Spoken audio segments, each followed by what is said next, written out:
Shut up and sit down.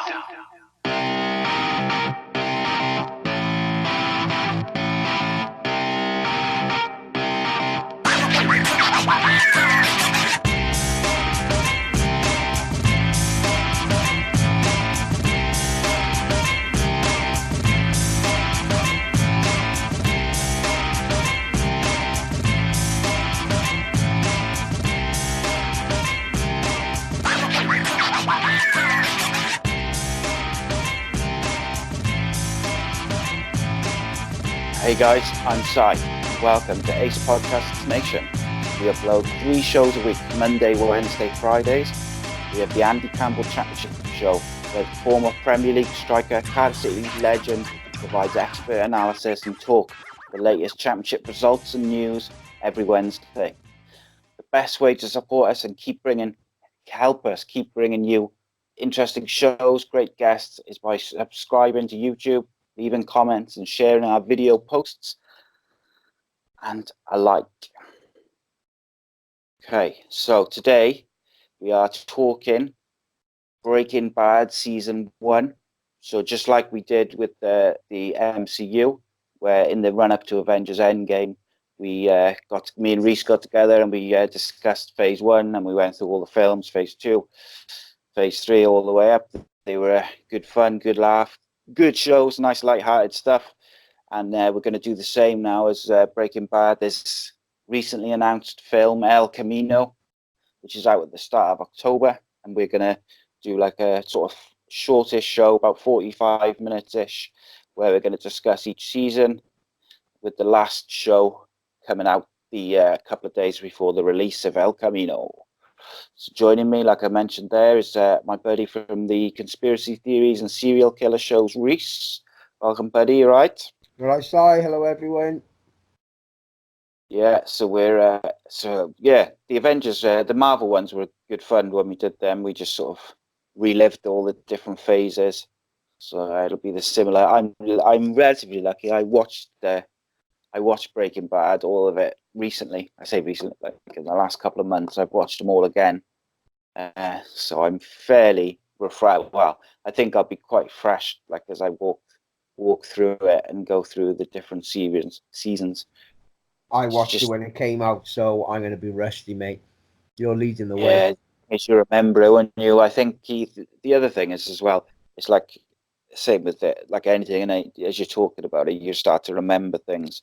My biggest problem is going to be trying to separate the series as I think of it. But yeah, it's good stuff, mate. It's right, like for me, the best kind of my favorite all-time TV series is like Breaking Bad, Lost, Prison Break, and Blacklist. I think they're like the 4 which kind of really stick out for me. Blacklist and Prison Break are definitely way up there for me. Nobody's going to like this, but Lost and Breaking Bad, they spoilt it with the endings a bit for me. I see Breaking Bad. I thought the Especially ending. Lost. Yeah, I see. I'm one of the few who loved Lost all the way through. People got a bit fed up of it, but Breaking Bad. See, I thought the ending of the last, like obviously the last season, I thought it was really well done because they could have taken like the easy way out of giving them all like this big kind of happy ending, and I'm glad that they didn't, because that's not the story. You know, he was always going to get caught eventually, and he was always going to blow up in his face. So yeah, I'm glad that they were brave enough to do that, and they still left enough ambiguity or whatever the fucking word is, that he could still turn up in this film without them having to kind of like backtrack and rewrite loads of stuff and come up with like a bizarre reason how he's still alive and all this sort of thing. Like, totally. so if they'd never brought this film out, they could still say, you could still assume that he died and that was the ending. But you could also say that, they didn't quite confirm it, shall we say.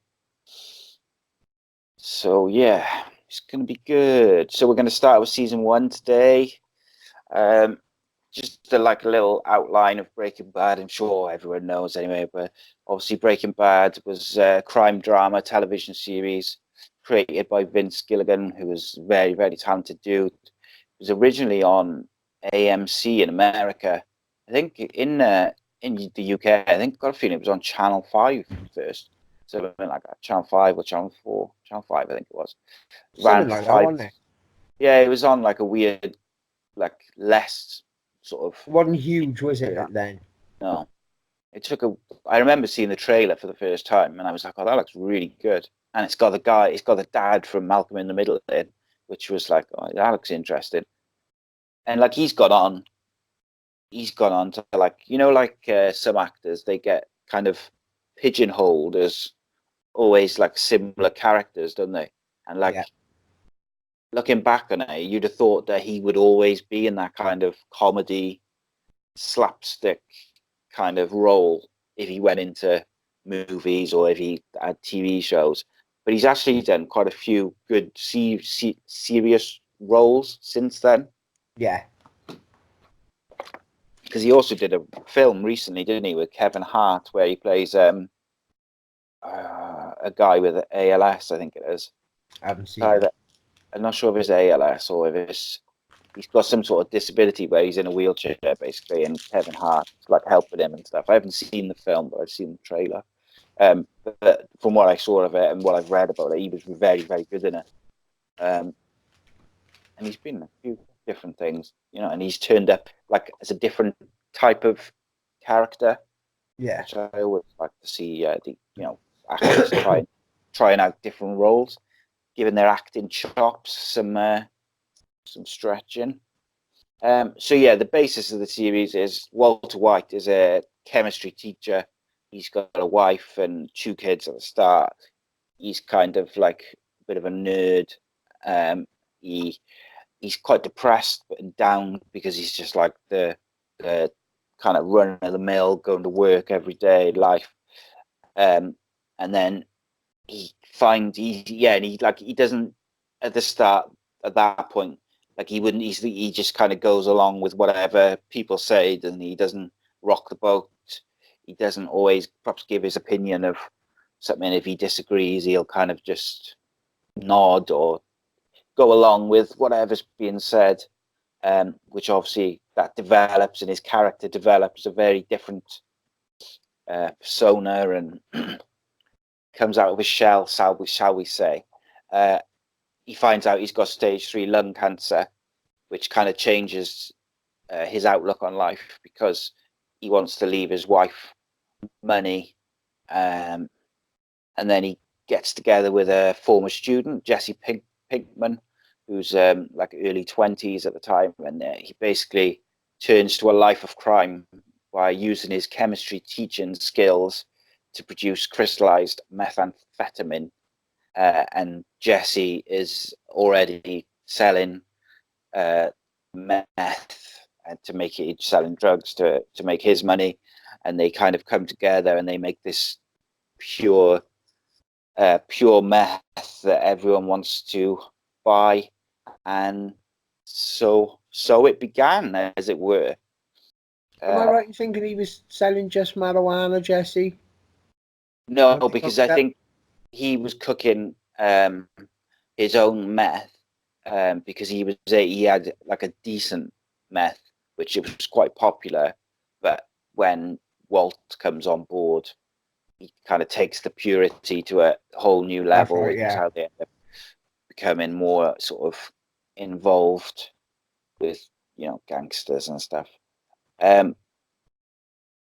So they start off cooking small batches of meth in this what would you call it? It's like it's a Humvee, but I don't know what you'd call it in what's the UK version. It's basically like a carrot motorhome. That's the one I was. An RV they call it, isn't it? Yeah, that's it. And so they're like cooking in the desert there.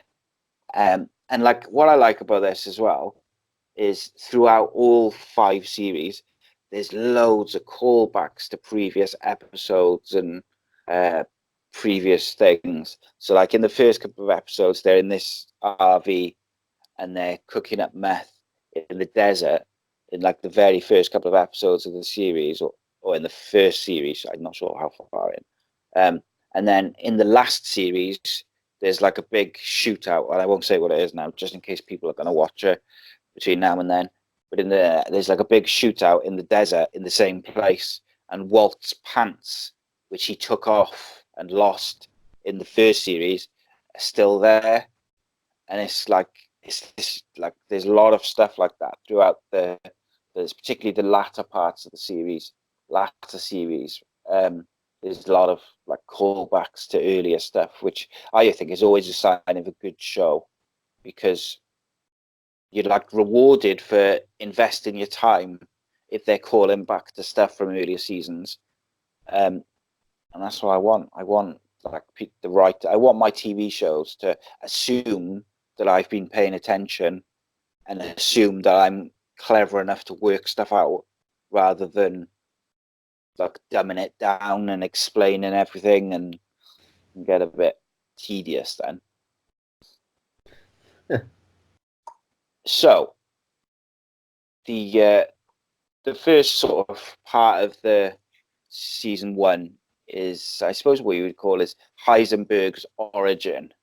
So like Heisenberg is the name which Walt ends up using as his like pseudonym, or his basically his fake name, so he didn't want to use his real name for obvious reasons. He the pilot Is that when episode, he goes to meet that Tuco? yeah, When I he think comes that's up with the that? first time he uses it, isn't it, when he meets Trying Tuco? like kind of be scary, isn't it? Yeah, because he obviously he's that's the first time he starts to create the actual persona. Yeah. Whereas before that, it's just him and Jesse, and Jesse knows exactly, he knows what he's like, that he's quite shy and sort of retiring type. So like the first episode, he's Walt White he's a 50-year-old chemistry teacher, but he secretly begins making the meth to support his family with Jesse. After he finds out he's got terminal lung cancer, he teams up with Jesse, who's already a meth dealer. Jesse tries to sell the meth that they made, but the dealers snatch him and make him show them the lab, which is obviously is the RV. Walt knows that the dealers are intended to kill him, so he poisons one of the dealers while he pretends to show them their method of cooking. So like even in that first episode, you go straight from kind of quiet and assuming Walter White, chemistry teacher, finds out he's got lung cancer, wants to make quick money for his family before he dies, meets up with Jesse, and he meets up with Jesse because Walter's brother-in-law is a DEA agent, and he takes him on a ride along, and they're staking out a meth lab, and Walt sees Jesse escape out the window as the DEA have gone in, and instead of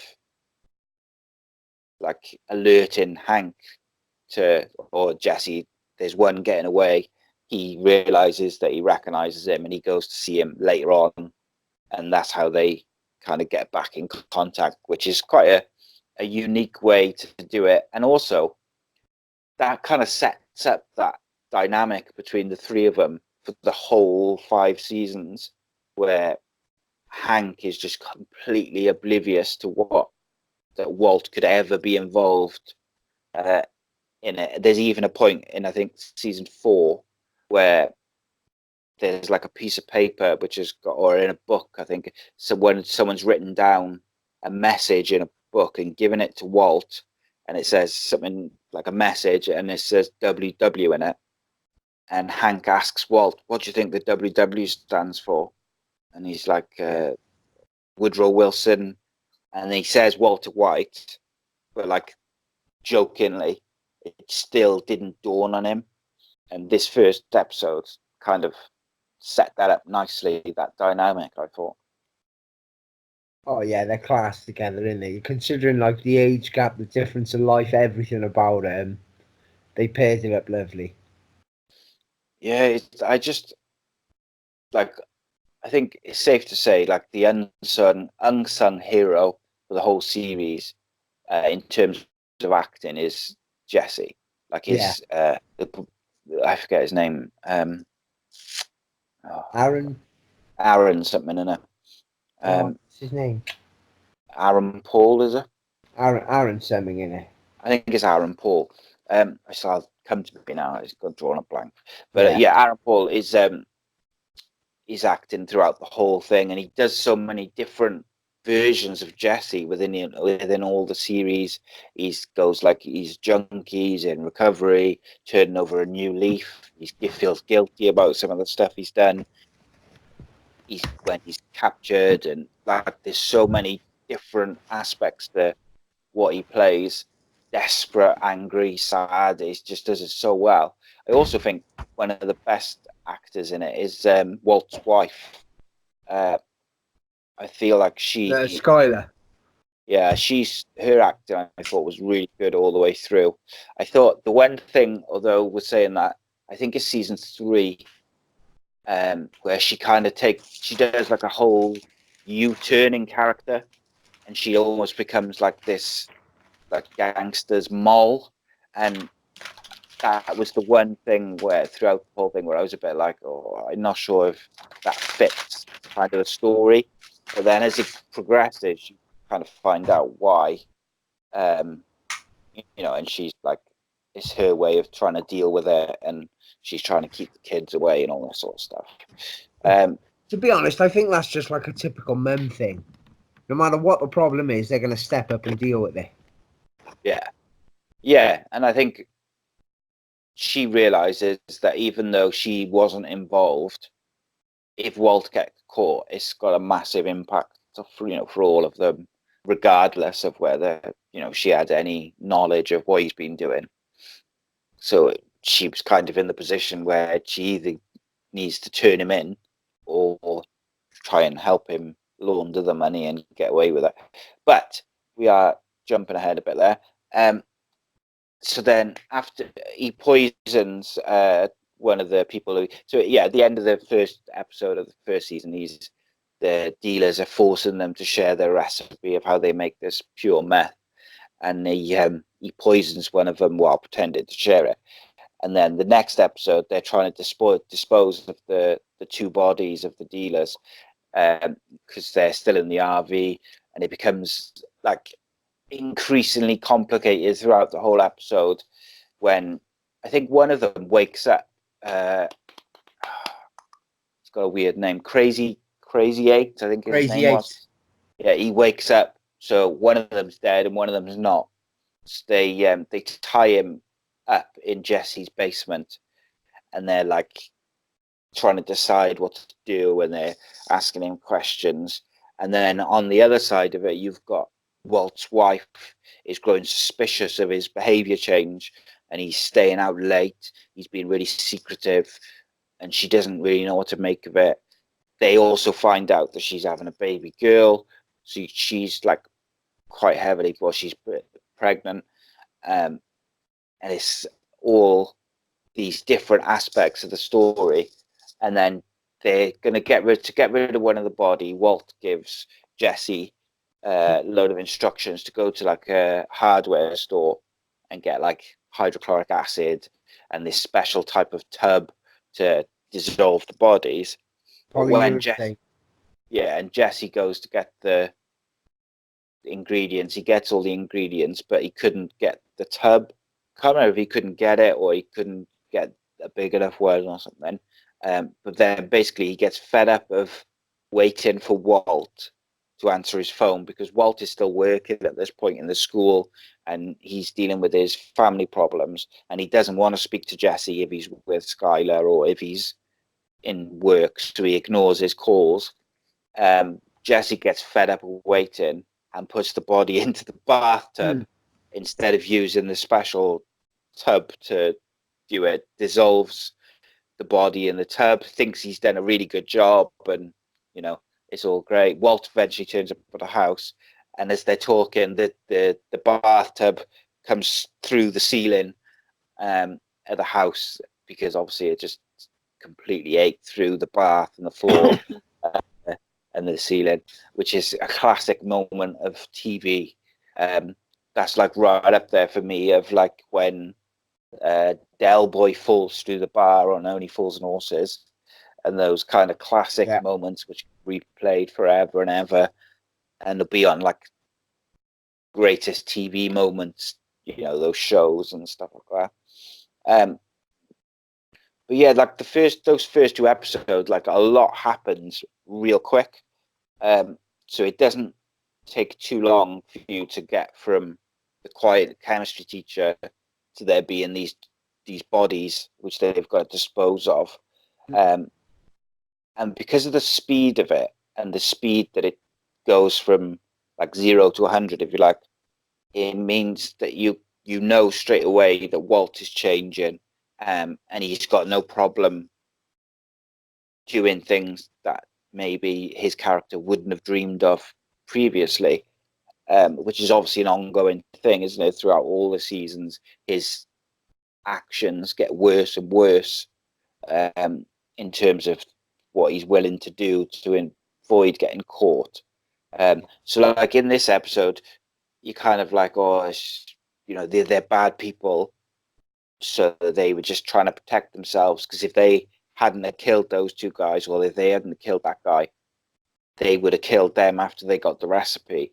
So you can kind of like empathize with Walt and Jesse at that point, because you're like, they were going to kill them as soon as they had that recipe. So the world's most lovable drug dealers ever. Yeah, but you can see it, can't you? You can see why they had to kill him, because they knew they were going to kill them. Whereas some of the stuff that Walt does, like in the latter seasons, you start to lose, or he goes from like lovable drug dealer trying to make money for his family before he dies to like full-blown villain. Yeah.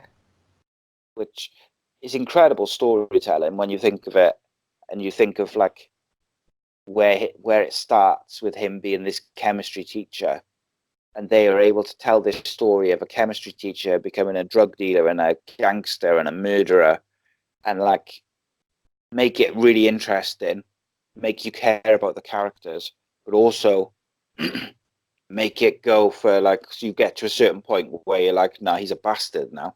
Whereas without, do you know what I mean? Like sometimes like in films like Goodfellas and stuff like that, they can make the gangsters too likable, if that makes sense. And then I think it takes away from the story for me, even though Goodfellas is one of my favorite films. It's like he's gone from like mild-mannered chemistry teacher to like Al Capone status.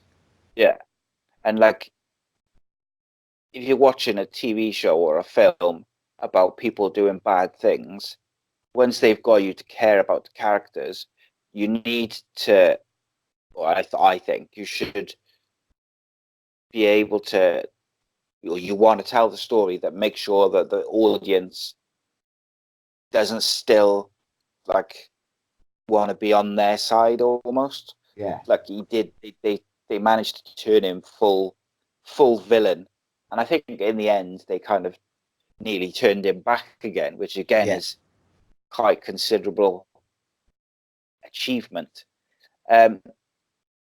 So then it goes on to the next series where Walt can't decide whether he's going to kill or not kill Crazy Eight, and then Hank's wife thinks that Walter Jr. is smoking marijuana and asks Hank to scare him straight, and that you see a bit more of Hank and Marie, and then a bit more of Walter Jr. in these episodes come in. Walt brings Crazy Eight something to eat, but things turn a bit bad because Walter collapses as he's going down the stairs into the basement, and when he wakes up, he tells Crazy Eight that he's got lung cancer. They start talking about like different things. They find out they've actually got some stuff in common. But Walt decides to release Crazy Eight. But then as he's disposing of the plate, which was broken as he had fallen, he sees that there's what's called part of the broken plate, a shard of the plate, which was broken, is missing. So while he was unconscious, Crazy Eight had swiped a bit of it and concealed it to use as a weapon against him. So Walt basically pretends that he's going to release him, confronts him with this information, and they have a bit of. He immediately attacks him and he garrots him. They have a bit of a scramble, and Walt chokes him with the garrote. But then I think at this point it's still self-defense, because he had decided, like, do you know what I mean? He's still not a villain at that point. He's still not a bad guy, because he had decided to release him. It was absolutely brutal, but they kept him livable throughout. Yeah, For that. and because they like played on your emotions of, like, he collapses, and you think, oh man, and then they talk and they've got like, oh, they got something in common, and then he decides he's going to let him go. He's not going to, go through with it and kill it.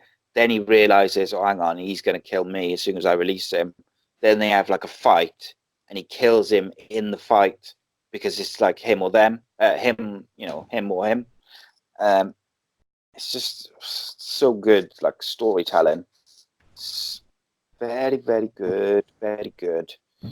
And this is where it really starts. The first series really starts to hot up then, because as well as the stuff that we just discovered, like you've got the two bodies they had to get rid of. You've got the comedic part of it, of the bath coming through the roof.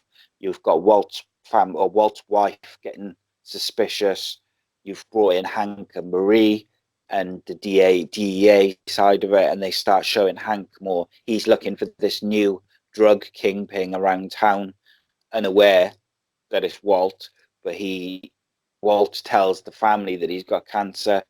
Jesse goes to visit his own family. He finds out that his younger brother is smoking weed.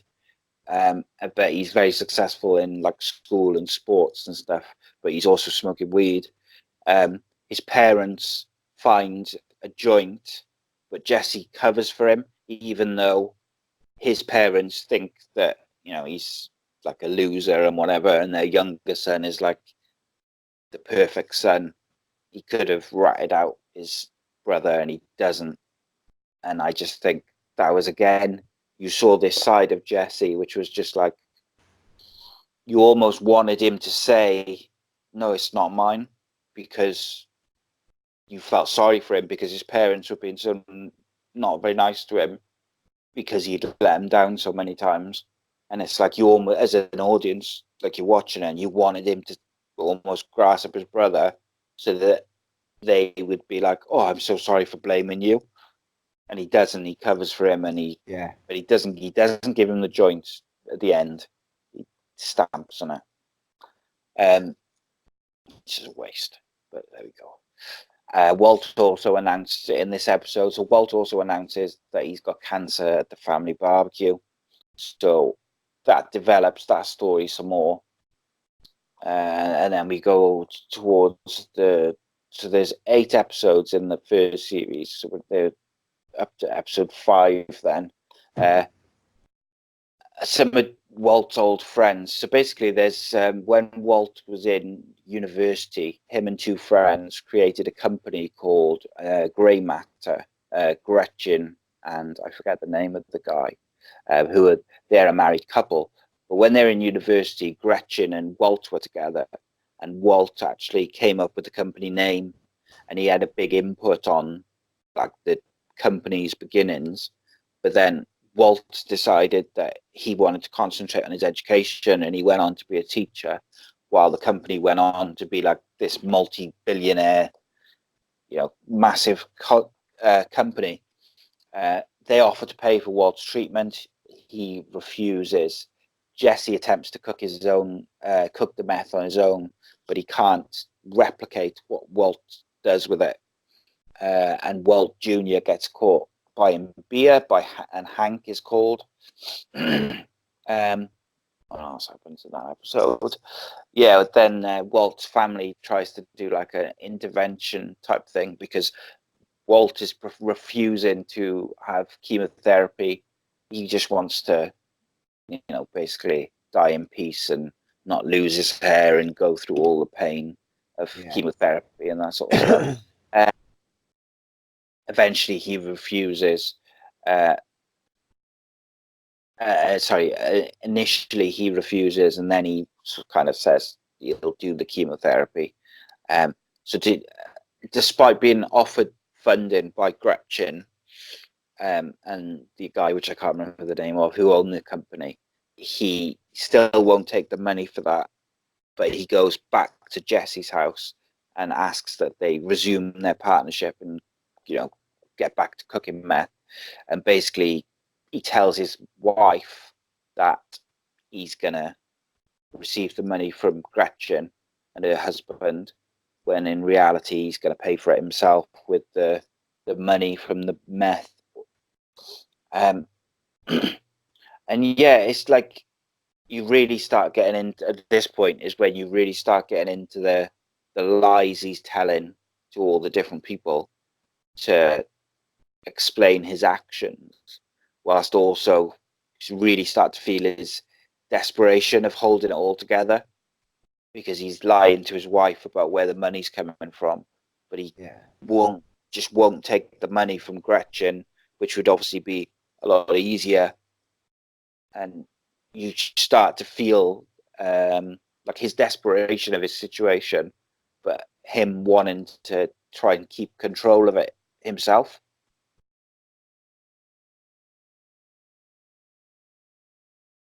Hello? Yeah, sorry, mate. Sorry, I broke up a bit then, mate. You're right. You feel like you got like the like you could feel the desperation of him trying to keep control of his situation.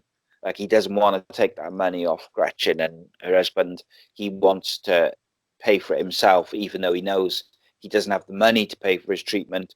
So he knows that means he's going to have to cook more meth and, up the operation and really push on with it, as opposed to just making some extra money to give to his family when he dies.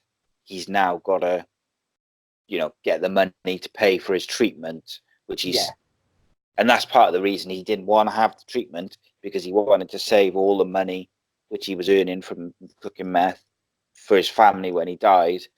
So then that's another part of why the operation and the selling of the meth gets bigger, isn't it? Because he's got to pay for that as well. It's not just that. I think the money and the power thing just takes over, didn't it? Yeah, it's like he slowly, gradually. I'm not sure if it's this episode or I think it's a couple of episodes on. You see a change in his character with how he speaks to Gretchen when she questions him. Skylar eventually slips up, or like in a conversation with Gretchen, says thanks for paying for Walt's treatment, and his lies get found out. And when she confronts Walt, you see a complete change in his demeanor, whereas before he was like quite mild-mannered. I think he says something like in the middle of a restaurant, tells it basically to get fucked, like screams in her face. So they up their going into the last 3 episodes of the first season. They completely up the operation of meth. They're really moving and making a lot. They've got the agreement that Walt will cook the meth, Jesse's got to sell it. And in episode 6, Jesse finds out why Walt has suddenly decided to start becoming a drug dealer, and they have like a bit of a heart-to-heart about that. And Jesse, you can see in that Jesse genuinely cares about Walt. Like he's quite shocked that Walt has got cancer, and he mentions that his aunt's died of cancer and he had cared for her and stuff. So even early on in this first season, you can see that, like, Jesse really gives a shit what happens to Mr. White. It's not just like a money thing for him. Yeah. And I think that's like Jesse's an ongoing, a good kid, isn't he? Deep down. yeah, it's like an ongoing thing throughout all the series, isn't it? It's like no matter how much money Jesse ends up with, it doesn't make him happy at all. Like he's only ever happy when he gets into like a like a long-term relationship, or when the girl he's got a relationship with has got the kid, he's like, he wants something more, doesn't he? He wants family. Yeah. And I think he Wants what gets that Walter's from, got. what's that? He wants what Walter's got. Yeah, and I think he wants, like, he sees Walter as like that father type figure as well. I think particularly as the series goes on.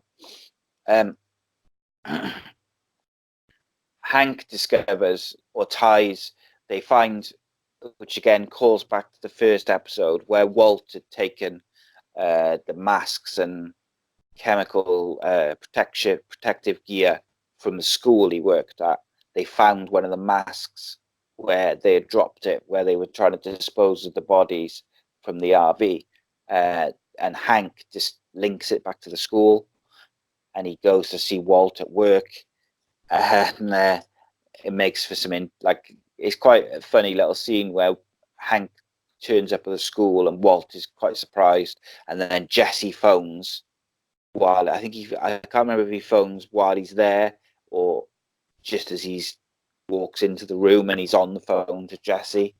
But you've always got that interaction between the three of them where Hank seems oblivious and Walt is always up to something, and every conversation that Walt is having with him, from in Hank's eyes, is like an innocent conversation. He's just interested in it because he enjoyed the ride along so much at the start. In the first episode, he enjoyed that ride along with Hank, seeing what like the police do. Whereas really, he's trying to get information about whether it's the dealers or how close they are to finding this, the latest drug dealers or who's been arrested. It's very cleverly written and cleverly portrayed, I think. Oh yeah, definitely. It draws you in, but it's weird. I don't know what it is with the show. Yeah, because it's not like full of action, is it? No. And it's not like Lost, where at the end of every episode you've got like 20 million questions and you can't wait to watch the next episode to try and get some answers. Do you know what I mean? Or like Prison Break, where there's like a cliffhanger almost every episode and you just like, I need to watch the next episode straight away. Or Yeah, like with this, you can kind of see what's going to happen, but you need to know how it's going to happen. So, what else happens to that? Walt shaves his head where he's having the treatment, rather than waiting for it to fall out. I think some of it did fall out, and then rather than sort of waiting for the rest of it to go, he shaves his head, which is another kind of indicator of his changing persona, where he's becoming a bit more aggressive and a bit more confident in himself, as well as a gangster. He starts wearing the hat as well, which is obviously iconic now. Oh yeah. Then when the initial batch of meth only yields about $2,600, Walt demands that Jesse find a new distributor to fund, because he needs to make more money for his medical expenses. Jesse gets connected to Tuco, who's a drug dealer who replaced Crazy 8. And he actually got connected to Tuco through the lawyer Saul Goodman, which you don't find out in this episode. But I watched Better Call Saul recently, which I hadn't seen before, and Tuco's in that, and you see how they got to know each other.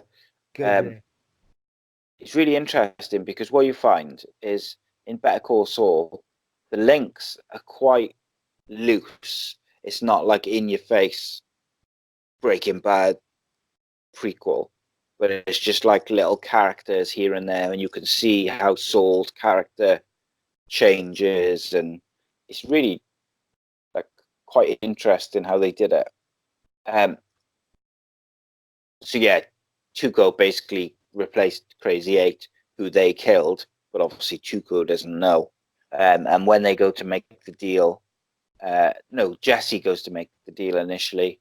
Tuco beats him up and steals his meth, to which it's the first time you really see Walt become Heisenberg, because he returns to Tuco's lair at the end of the episodes. He causes a massive explosion in Tuco's hideout, and then Tuco is impressed, intimidated, whatever you may call it, and he decides that he'll deal with Walt properly, because obviously he had ripped him off initially. And I think that's the first time you see the Walt and the Heisenberg character develop, isn't it? Oh yeah, and that's when the game steps up a level, doesn't it? When Tuco becomes involved. Yeah, because Tuco's crazy. Like, Fucking he's proper nuts. Like, and I think he beats Jesse, goes to his office, doesn't he? And he's like, he's got the meth, and he's like, I just want to get paid and get out of here. He's surrounded by guys, and Tuco basically like robs him and beats him just because he can and because he found it funny.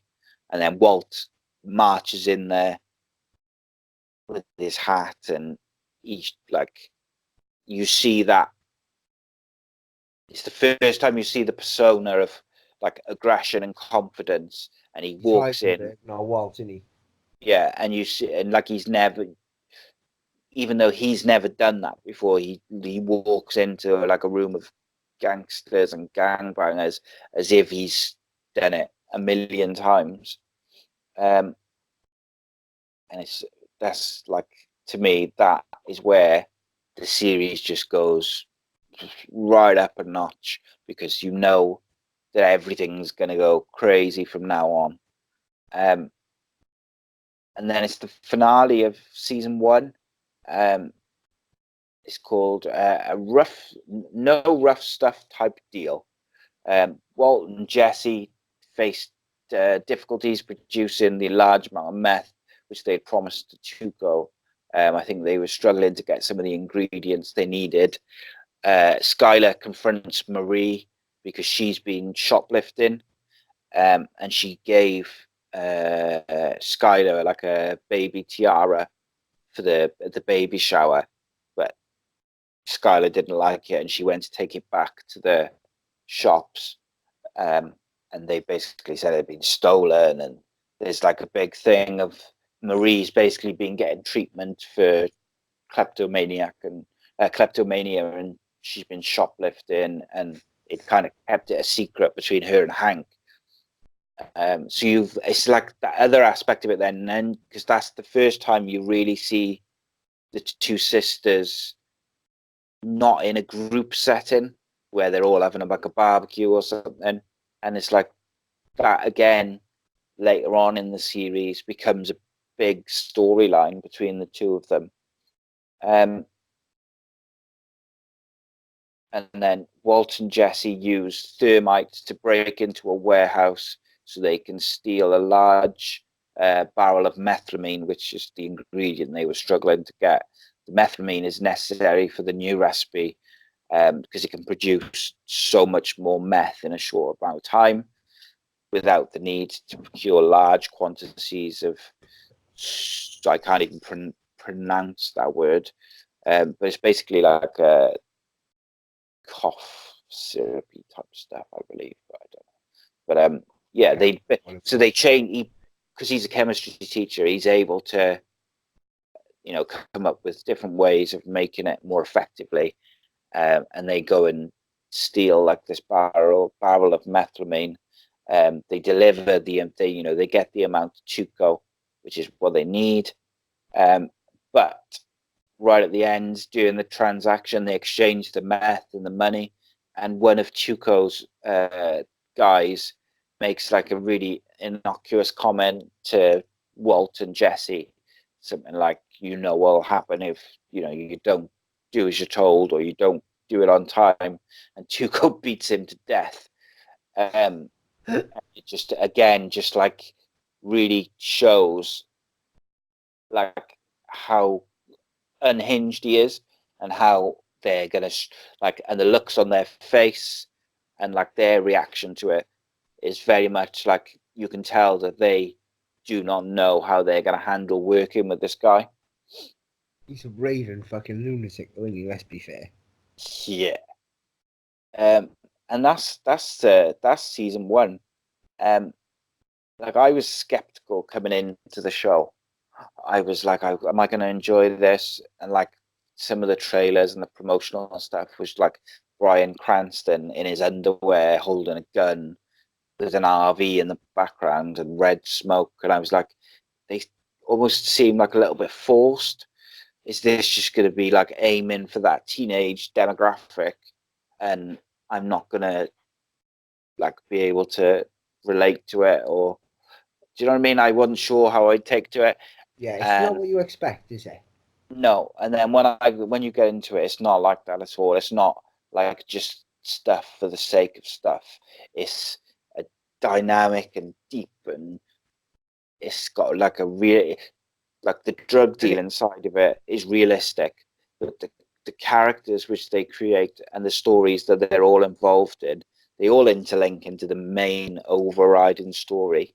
But you care about all characters, yeah, like and it's what, weirdly it's like a comedy without any funny bits. yeah. If I can describe it like that, it's got everything, but nothing in abundance. Yeah, Just it's the right strange. sprinkling of everything. Violence, thriller, comedy. There's just the right amount of everything in there. And what I like about the violence is it's not like just violence for violence sake. It's like it's there for a reason to progress the story or to really show you that Tuco is unhinged and he cannot be controlled. You can't like manipulate him or manage him because he's too unpredictable, or that Jesse really cares about Walt, even though it's like a business thing. And then you've got like the sisters, and you've got Because Hank, at first, who I you've don't think seen Walt is really bothered by Jesse, is he? He doesn't care about him on anything at money. first. It develops, doesn't it? Yeah, And they become, as the series go on, they become like reliant on each other, not just in the business sense, but like from like a mental and health sense, and a like support network for each other, because obviously they can't talk about it to like Walt can't discuss it with his family, the pressures of it all, and when they've got people after them and this type of stuff. So they lean on each other a lot. yeah. Um, and like it's the drama, it's got a lot of drama in it. Like you say, it's funny. Um, I like the way they do the opening credits as well, with the every person's name has got like the periodic, like the periodic table, and you've got like the Yeah. shortened thing for the different elements. So it's like in each name they've like highlighted a different element, just stuff like that. It's just really like creative and interestingly done. Um, and like you say, it's not. I wouldn't say it's like a drama. I wouldn't say it's a comedy. I wouldn't even say like it's like a black comedy. It's just it is a drama, but it's like As I it's say, not an it's got the right smidgen of action. everything, haven't it? Mm. But I do think it's the character work and it's the character writing and the acting which really sets it apart from a lot of other TV shows. Yeah, the story's not overpowering, but it's all like, wow. And there's a lot of little stories within the big story. It's not just like the Jesse and Walt story, whilst Yeah, it is about Walt White and his journey to drug kingpin and beyond. It's also about his family, Jesse's family, or in the first season about Jesse's family, or Jesse's quest for a family as like the series go on. And then you've got like Walter Jr. and the baby come in, and Hank and Marie. And like Hank is like a really successful DEA agent. He's getting promotions, and like he's a very good police officer. But he's not aware that his brother-in-law is the big, huge drug dealer that he's looking for. And at some point, somewhere down the line, he's going to find out. And you're kind of waiting for when it's going to find out. And then, yeah, I just think it's quality. I just think the way it's written is quality. Yeah,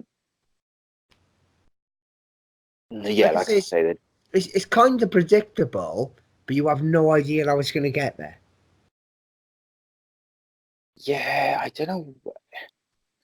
And like what I like about the first series as well is like Skylar's like almost refusal to accept that Walt's behavior is really bizarre. She wants to address it, and she's like questioning him, why are you out late? He'll come up with a ridiculous excuse, and she accepts it. But you can tell by her acting that you can see like the brain ticking along, and Yeah, she's trying to work out what's going on. Is he having an affair? Is he? And I think at one point he says that he's been smoking marijuana, and like that's this huge thing for her. Like she's like shocked. that's right. Didn't he say Jesse's his pop dealer? Yeah, that's it. Yeah, that's the one. And it's like she is like disgusted and really shocked by this. And it's like you can see on Walt's face then he's like, Jesus, imagine you knew what I was really doing, kind of thing. And she goes to see Jesse and says, stay away from Walt. Don't send him, don't sell him pot. And even the scenes with Jesse when he goes to see his family, it's like you see a different side to Jesse then, because you don't see like the street smart kid who smokes weed and cooks drugs. You see that like he's got like these weaknesses and faults from his family's point of view, but also like he wants to be with his family and he wants to be in the house, back, going for tea at their house and seeing his brother. But because of the things he's done, over the years before that, he's not kind of welcome, and they want him to be, clean and stuff like this before he can come back. And then he covers for his brother, and there's just a lot of different aspects to it. So next episode we'll have a look at season 2, because season 1 finishes on, I wouldn't say again, not a cliffhanger, but it's kind of like it leaves you hanging, where Tuco beats his own guy to death for saying not a lot, and it's you kind of want to know where it's going to go from there, and boy does it go somewhere. Yeah, it does. And we'll be back for another season 2 show. They're going to come thick and fast, these are, because I think the film comes out on the 6th, so these are going to be coming quick, sharp. We maybe me and Rhys will discuss our availability and stuff, and if we can, we might bunch in season 2 and 3 together in one show. Maybe we'll see what we're like for days and times. But in the meantime, you can catch me on Twitter at ACEcast_Nation. Rhys is on Twitter at ShawCeltic, and you can watch all our shows on video at youtube.com/Ace Podcast Nation, or audio format where you can get all the different podcasting apps and download for free. Until next time, we will see you next episode, as it were. Cheers, Rhys. Cheers, Si. Always a pleasure. Cheers, guys. See you next week. Good night. God bless. And remember, kids, the drugs don't work.